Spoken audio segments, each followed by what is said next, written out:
Kemudian yang terakhir saya beri ijazah tentang Al-Fatihah ya, karena ini surat yang populer. Kalau saya ijazahi Quran 30 juz pasti sampean nggak hafal. Atau ijazah surat Baqarah. Kalau mau Baqarah mau. Ijazahi surat Baqarah mau 2 juz setengah. Mau Mas Asep? Ya Fatihah aja yang gampang ya. Nah, ada. Ya kulhu Fatihah ini paket ringan ini. Tapi pahalanya apa? Besar. Ini beda ya, artinya selama ini mungkin Anda baca tapi monoton ya. Tapi ini saya bacakan teks aslinya tentang istilahnya itu mazaya. Mazaya itu kelebihannya Fatihah. Saya baca Arabnya dulu, nanti ini terakhir ya, ijazah tadi kan saran-saran umum tentang sosial. Ya, pokoknya jadikan kebaikan itu punya nilai sosial yang baik lah. Jadi nanti orang yang nggak amanah nggak laku, ya calon bupati, gubernur, presiden yang nggak amanah juga nggak laku. Begitu juga kiai yang tidak amanah juga nggak laku, suami yang nggak amanah juga nggak laku, istri yang nggak amanah juga. Sehingga kebaikan ini jadi nilai sosial yang dalam tanda kutip sudah keniscayaan. Yang diinginkan Allah itu seperti itu, bukan kebaikan yang dipaksakan karena kekuatan negara. Maksudnya kalau bisa kebaikan itu tidak usah dipaksakan. Memang sudah satu kebutuhan. Kayak cerita-cerita di negara maju itu, bahkan apapun jatuh itu nggak ada yang ngambil apa itu. Makanya gambarannya Mekah Medina kan gitu kan, barang jatuh nggak ada yang berani apa ngambil. Itu saking sudah jadi sistem. Sehingga banyak negara di Eropa itu yang sampai nggak punya tentara, nggak punya polisi karena kebaikan sudah. Nah kita kan masih capek, polisinya aja capek, apalagi masyarakatnya, karena ya kebaikan itu belum jadi nilai apa bersama. Nah kita selain ditopang negara, ada polisi, ada tentara, itu kita usahakan kebaikan itu jadi nilai apa bersama. Tadi wa'tamiru bainakum bima'ruf. Dan kita punya reputasi yang bagus dalam bab ini. Saya masih ingat kecil saya itu yang jilbaban hanya keluarga kiai. Sekarang rata-rata masyarakat itu jilbaban. Dulu yang sekolah SMP, SMA itu jilbaban kadang dulu malah dilarang ya, harus sama seperti itu seragamnya. Sekarang sudah boleh. Dan nyaman. Lama-lama yang dapat simpatik ya yang pakai pakaian model tertutup seperti itu. Lama-lama gamane cara wong golek mantu ya golek yang seperti itu daripada yang blodor. Lama-lama jadi nilai bersama. Ya ingin saya seperti itulah. Di terminal juga sama. Orang mau makan cari warung yang kelihatan ada ayat kursinya, pakai jilbab, atau paling enggak dia enggak mungkin lah nyuguhkan yang tiren atau yang haram. Kan ada garansi sosial, ada apa? Ada garansi apa? Sosial. Dengan penampilan yang soleh itu kan, masa iya nyuguhkan oplosan babi gitu misalnya itu. Jadi nilai sosial itu harus benar-benar jadi nilai. Sehingga negara biar enggak capek-capek itu. Polisi juga gak capek kan, karena tugasnya corong Jawa mau ngawat-ngawati tok, tapi sudah tidak perlu tegang karena kebaikan sudah jadi nilai apa bersama. Ya ingat-ingat ya ayatnya tadi, wa'tamiru bainakum bima'ruf. Jadi kebaikan itu harus jadi nilai bersama. Iktimar itu menjadi urusan bersama. Makanya kalau kita rapat besar disebut apa? Muktamar. Muktamar itu urusan bersama. Ya tadi, imamnya sholat juga menopang Gojek karena enggak lama-lama nopang Grab, nopang Kernet, nopang penjaga Indomaret, penjaga bensin, pom bensin. Lah dia hanya punya waktu 5 menit terus imamnya baca Baqarah kan. Iya imamnya mursyid, mungkin dia tambah lama tambah dapat aplaus dari muhibbinnya, tapi makmumnya dia tambah lama tambah dapat penghormatan dari pecintanya, tapi kitanya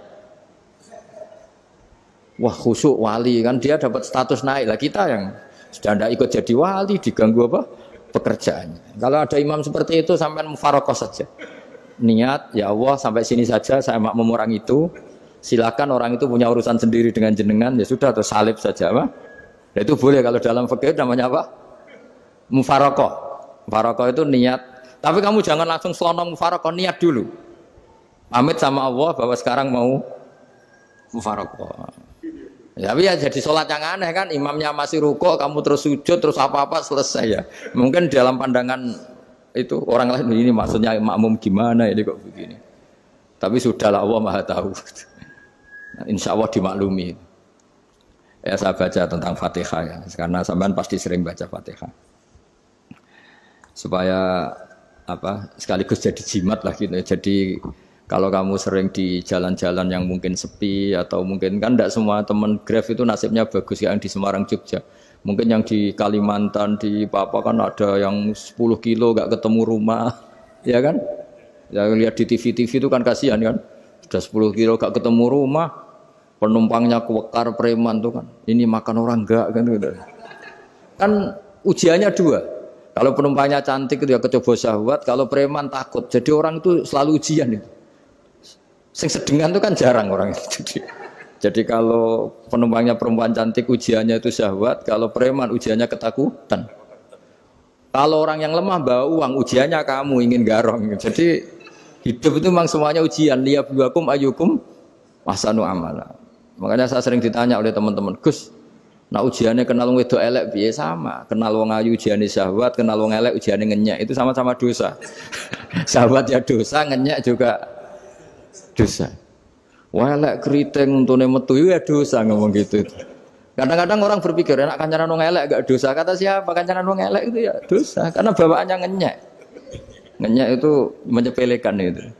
Makanya saya itu ya nggak mau berteman sampean. Nanti kan bawaannya ngenyek atau seneng ya enggak tahu. Ya sudah ada takdir saja kalau ketemu ya tak ulang ngaji gitu. Tapi ini ngaji terakhir, setelah ini ngaji biasa aja enggak usah resmi gini. Ngaji kok resmi aneh.